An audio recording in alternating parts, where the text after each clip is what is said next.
Kailan pa ho kayo hindi nakakita o nabulag? Matagal na ho ba? Noong September. Nung isang taon?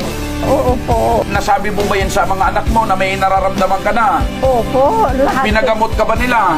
Ayaw naman silang pumagamot sa akin kasi wala daw mga pera sila. Eh sabi ng isa kong anak, yung nagpapakain sa akin, Mama, tagal-tagalan mo na lang Mama kasi wala kaming ipapagamot sa'yo. Hindi nga Mama, hingin mo na lang sa Diyos na kunin ka na. Sabi ko gusto ko pa naman kayong makita.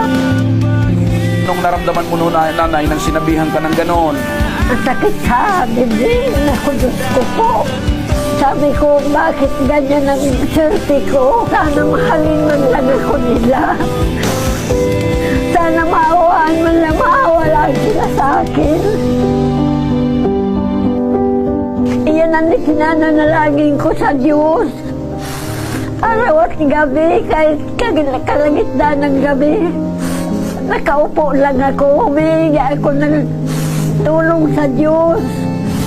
Sana bigyan sila ng linaw na isip, mahalin lang ako nila.